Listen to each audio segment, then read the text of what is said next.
Hello friend, मैं पुष्पांजलि कुमारी once again आप लोगों के सामने क्लास 10th केमिस्ट्री का फर्स्ट चैप्टर का लेक्चर लेके आई हूँ। और आज के लेक्चर में देखिए दहन और ज्वाला के बारे में हम लोग पढ़ने जा रहे हैं। दहन और ज्वाला क्या होता है, कंब्यूजन एंड फ्लेम, जैसा कि आप देख रहे हैं। तो चलिए स्टार्ट करते हैं। सबसे पहले बात करते हैं दहन होता क्या है। तो दहन आप नाम से ही जाहिर है, दहन मतलब जलना किसी चीज का, ठीक है। कोई भी पदार्थ ऑक्सीजन में जलने पर ऊष्मा और प्रकाश देता है, क्योंकि ज्यादातर चीजें तो ऑक्सीजन की उपस्थिति में ही जलती है। आगे हम देखेंगे ऑक्सीजन की अनुपस्थिति में भी जलती है, लेकिन यहाँ पे पहले चर्चा करते हैं किसी भी पदार्थ का ऑक्सीजन के साथ जलने पर ऊष्मा यानी गर्मी और प्रकाश देने की प्रक्रिया जो होती है इसे दहन या कंब्यूजन कहा जाता है। ये बातें क्लियर हो गई। उदाहरण के लिए हम लेते हैं जैसे कि कार्बन ऑक्सीजन के साथ जलकर कार्बन डाइऑक्साइड गैस निकालता है और इसमें ऊष्मा भी निकलता है और प्लस प्रकाश भी निकलता है, तो यह एक दहन का उदाहरण हो गया। इसी तरह सल्फर जिसे गंधक भी कहते हैं, ऑक्सीजन में जलने पर सल्फर डाइऑक्साइड बनता है और यह ऊष्मा भी उत्पन्न करता है, प्लस प्रकाश भी इसमें उत्पन्न होता है, तो यह भी एक दहन का उदाहरण हो गया। तो यहाँ आप देख लिए कि दहन वैसी प्रक्रिया है जिसमें कोई पदार्थ ऑक्सीजन में जलकर ऊष्मा और प्रकाश उत्पन्न करता है। क्लियर। अब दूसरी बात हम देखते हैं दहनशील या ज्वलनशील पदार्थ क्या है। तो वैसा पदार्थ जो ऑक्सीजन में जलता है, तो यहाँ कार्बन और सल्फर ऑक्सीजन के साथ जला तब तो कार्बन डाइऑक्साइड और सल्फर डाइऑक्साइड गैस बना। तो जो ऑक्सीजन में जलता है उसे हम दहनशील पदार्थ या ज्वलनशील पदार्थ कहते हैं। तो कार्बन और सल्फर आपका हो गया दहनशील पदार्थ या ज्वलनशील पदार्थ। दूसरी बात अदहनशील या अज्वलनशील पदार्थ, तो जो पदार्थ नहीं जलते हैं जैसे ईंट पत्थर आपका नहीं जलता है, तो इसे हम अदहनशील या अज्वलनशील पदार्थ कहेंगे। अब आगे चलते हैं, ऑक्सीजन की अनुपस्थिति में दहन की बात हम करते हैं। यानी कि कुछ दहन ऐसा भी होता है जो ऑक्सीजन की अनुपस्थिति में भी होता है, यानी ऑक्सीजन के अलावा भी किसी दूसरे चीज में कोई पदार्थ जलता है। उदाहरण के लिए हम देख लेते हैं, सपोज मैग्नीशियम एक तत्व है, जान रहे मैग्नीशियम एक धातु है, काफी मुलायम होता है और इसका ऐसा इतना मुलायम होता है कि इसका फीता भी होता है, स्ट्रिप होती है जिसको हम काट भी सकते हैं। तो मैग्नीशियम को हम क्या करते हैं, मैग्नीशियम धातु को नाइट्रोजन में हम जलाते हैं तो बन जाता है हमारा Mg3N2, यानी कि मैग्नीशियम का नाइट्राइड बन गया। इसको बोलेंगे मैग्नीशियम नाइट्राइड, लिख दे रही हूं मैं, मैग्नीशियम नाइट्राइड, मैग्नीशियम नाइट्राइड बन गया इस अभिक्रिया में। और इसके साथ साथ ऊष्मा भी बनता है और प्रकाश भी उत्पन्न होता है। तो इस अभिक्रिया में हम क्या देख रहे हैं, मैग्नीशियम नाइट्रोजन के साथ जलता है। पहले बैलेंस कर लेते हैं, मैग्नीशियम 3 हो गया, नाइट्रोजन तो मैग्नीशियम नाइट्रोजन की उपस्थिति में जलता है और मैग्नीशियम नाइट्राइड बनता है, ऊष्मा भी उत्पन्न होता है, प्रकाश भी उत्पन्न होता है। तो यह एक दहन अभिक्रिया का उदाहरण हो गया। इसी तरह हम आगे बात करते हैं, यहाँ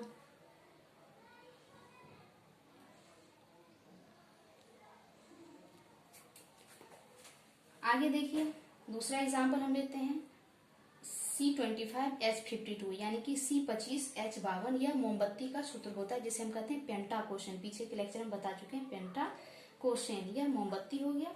और मोमबत्ती को क्या करते हैं, जलती हुई मोमबत्ती को क्लोरीन गैस से भरे हुए गैस जार में ले जाते हैं। जार मतलब बर्तन हुआ जिसको बुइयम कहते हैं, शीशा का बर्तन होता है, उसमें ले जाते हैं। तो ले जाने के बाद मोमबत्ती और क्लोरीन आपस में रिएक्शन करता है और बन जाता है कार्बन। कार्बन मतलब काला धुआं निकलने लगता है, कालिख निकलने लगता है और HCl हाइड्रोक्लोरिक गैस बन जाती है। इसको बैलेंस कर लेते हैं, यहाँ कार्बन 25 है, हाइड्रोजन 52 है, क्लोरीन 2 है, यहाँ 26 लगाते हैं, 26 दूना 52, क्लोरीन हाइड्रोजन दोनों 52 हो गए, यहाँ हम 52 कर देते हैं।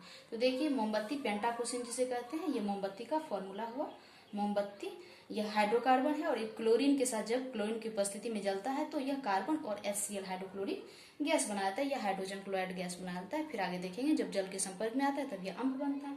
तो यहाँ समझने वाली बात यह है कि मोमबत्ती यहाँ क्लोरीन की उपस्थिति में जल रही है, ना कि ऑक्सीजन की उपस्थिति में। तो ऑक्सीजन के अलावा भी किसी दूसरी चीज की उपस्थिति में भी दहन संभव है। तो यहाँ हम देखे थे नाइट्रोजन, इसे ऊपर देखे थे हम, नाइट्रोजन की उपस्थिति में दहन हुआ था, नाइट्रोजन की उपस्थिति में दहन हुआ था वहां पे मैग्नीशियम का, और यहाँ हम देखे हैं क्लोरीन की उपस्थिति में इसका दहन हो रहा है। तो ये आप देख रहे हैं कि दहन ऑक्सीजन के अलावा भी दूसरे चीज में भी संभव होता है। चलिए अब आगे देखते हैं। आगे इंपॉर्टेंट चीज जो है वो देखने वाली बात वो हमारा ये है,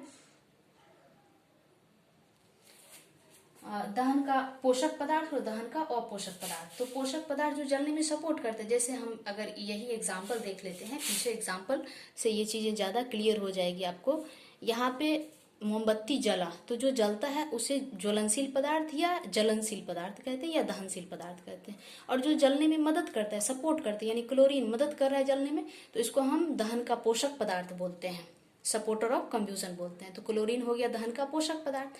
जो जलता है वह ज्वलनशील पदार्थ, तो जो जलने में मदद करता है उसे हम ज्वलन का पोषक या दहन का पोषक पदार्थ कहते हैं। तो ये बातें आपको क्लियर हो गई। और अब आगे का पॉइंट हम देखते हैं कि दहन के लिए कुछ चीजें जरूरी होती है, कुछ शर्त आवश्यक होता है। उसको देखिए कौन कौन सा शर्त आवश्यक होता है। तो देख रहे हैं कि दहन के लिए आवश्यक शर्त जो है उसमें पहला शर्त है दहनशील पदार्थ की उपस्थिति। अब दहनशील पदार्थ क्या होता है? तो जो जलता है, सबसे पहले अगर हम जलाने की बात करेंगे, हमें आग जलाना है तो उसके लिए जो चीज जलने वाला है उसको हम जुटाएंगे। तो जलने वाला जो चीज होता है जैसे कि पेट्रोल हुआ, कागज है, स्प्रिट है, पुआल है, लकड़ी है, ये सारा चीज जलता है, जिसको हम क्या कहते हैं? जलनशील पदार्थ या दहनशील पदार्थ। तो सबसे पहले हमें दहनशील पदार्थ होना चाहिए। अगर मान लीजिए कहीं आग लग गया तो हम सबसे पहले क्या करते हैं, वहां से जो जलने वाला चीज होता है उसको वहां से हटा देते हैं। तो हमें दहन के लिए सबसे पहले चाहिए दहनशील पदार्थ की उपस्थिति। दूसरा है दहन के पोषक पदार्थ, यानी कि जो जलेगा उसको जलने के लिए कौन सा चीज चाहिए, किसकी उपस्थिति में वह जलेगा, वही दहन का पोषक पदार्थ होता है जो जलने में मदद करता है। तो ये होना बहुत जरूरी होता है। अब हम बात करते हैं, एक मोमबत्ती को जला लेते हैं, उसको ऊपर से एक ग्लास से ढक देते हैं तो मोमबत्ती बुझ जाती है। क्यों? क्योंकि ऑक्सीजन उसको मिल नहीं पाता, और जलने के लिए हम जानते हैं कि सामान्यतः हमें ऑक्सीजन की जरूरत होती है। तो ऑक्सीजन की अनुपस्थिति में वह बुझ जाती है। तो इसका मतलब हो गया ऑक्सीजन उसे नहीं मिल रहा है, सपोर्टर उसे नहीं मिल रहा है।